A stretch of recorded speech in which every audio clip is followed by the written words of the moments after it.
One, two, three.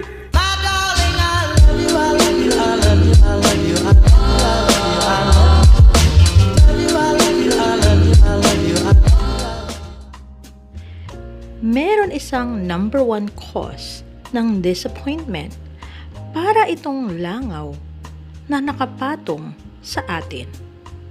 Parang tayo din ang naglagay doon. So there's nobody to blame but ourselves. By doing so, we set ourselves up for a jolt, a period of frustration we could have otherwise missed.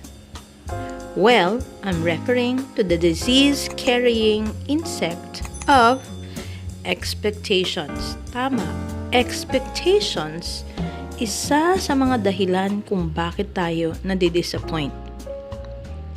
Stop and think it over. What causes you to experience disappointment? Someone or something has failed to fulfill your expectations, right? You had it all set up in your mind. The way a certain situation would work out. The way a certain person was going to respond. But it never materialized. Your wish fell fast and hard against stone cold reality. Your desire dissolved into an empty, unfulfilled dream. After you've heard a few stories of disappointment, they begin to sound painfully similar.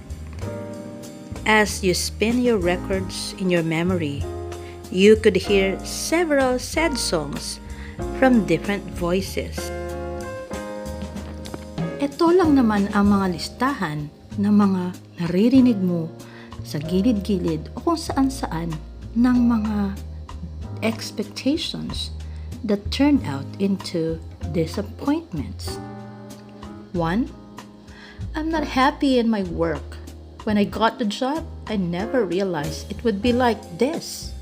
Ito pa, marriage has become a drag. On our wedding day, I thought it would all be so different. It's nothing like I imagined at all. She was once a friend of mine. I reached out, helped her, loved her, and gave myself to her. I thought the least she would do was respond the same way to me. Ito ba yung mga kaibigan mo na tinulungan mo and you were expecting na tutulong din sa'yo? Ito pa, we had them over for dinner more than once. They never did reciprocate. We didn't even get a thank you note. Talk about disappointment. Or ito pa, he asked me out several times. I felt I was more than just another date to him.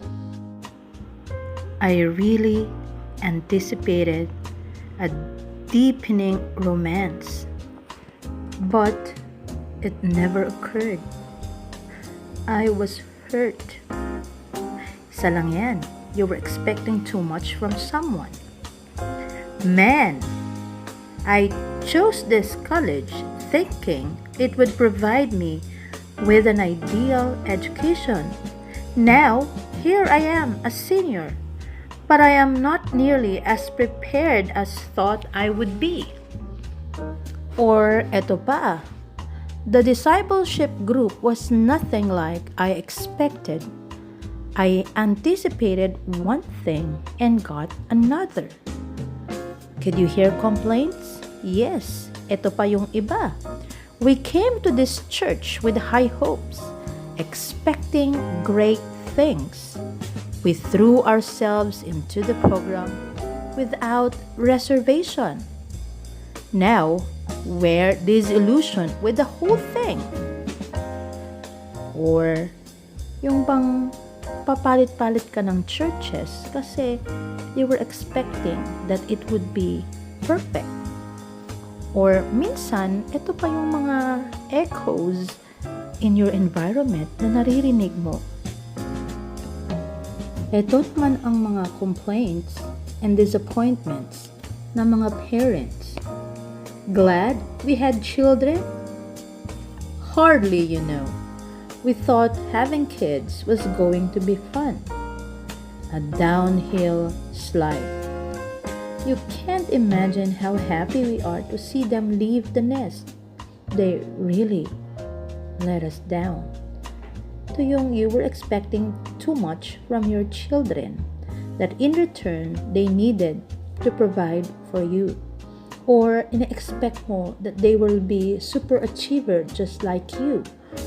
But it turned out they were following their own dreams.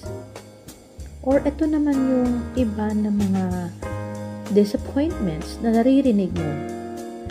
God called me into the ministry. He later led my family and me into the pastorate. We were burning with zeal and bursting with hope.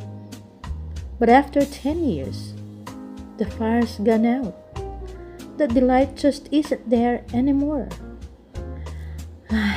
I'm frustrated. These are some of the thoughts of the church ministers or church workers. These are just few voices of people who are experiencing disappointment, resentment, frustrations, all because of expectations, which is the root cause of all those negative emotions felt by these people. Minsan, dahil sa sobra nating pag-i-expect, nawawalan tayo ng gana. Saan ka sa mga few voices that I have just mentioned? Do you recognize the tune? The scratchy sounds on the disappointment side of the disc are well worn. Self-made bitterness, resentment, and pessimism ooze from the grooves.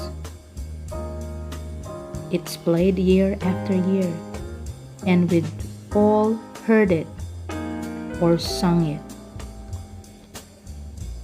Ilang oras, ilang araw, ilang linggo, ilang taon mo na bang naririnig ang mga ganon? I think it's time we switch to the flip side. We need to take an honest look at this painful thorn that blurs our vision and conceives our disappointments. No other than expectations.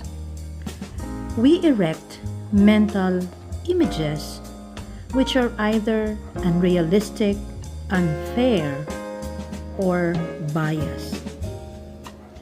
Those phantom images become our inner focus, rigidly and traditionally maintained, leaving no room for flexibility on the part of the other person, allowing no place for circumstantial change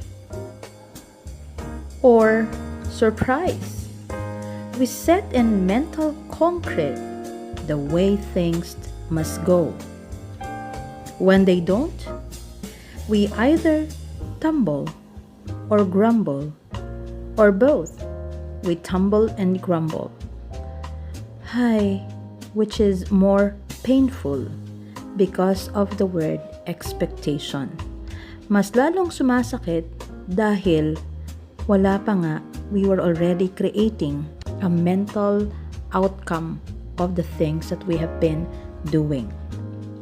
And you know the result is tragic.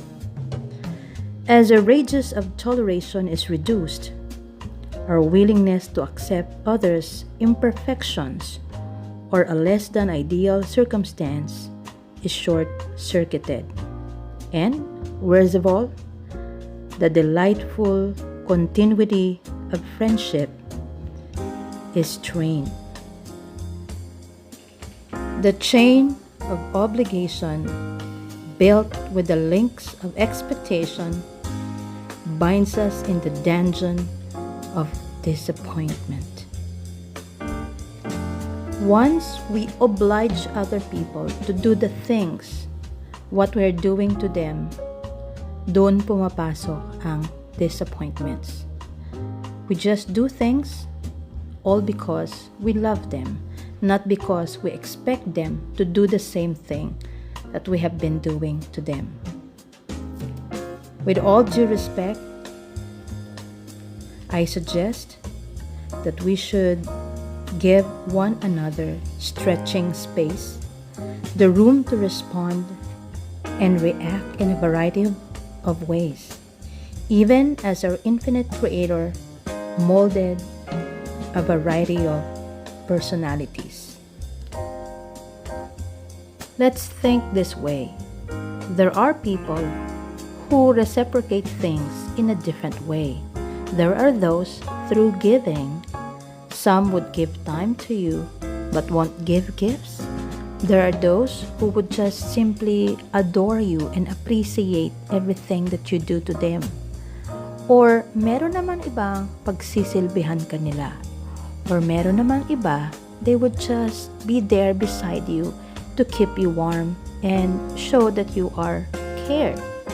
Iba-iba talaga ang mga tao magbigay or mag-show ng kanilang ways of appreciation or love.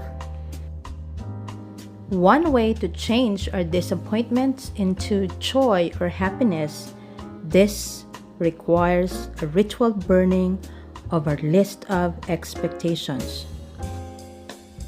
For some of us, it could make quite a bonfire.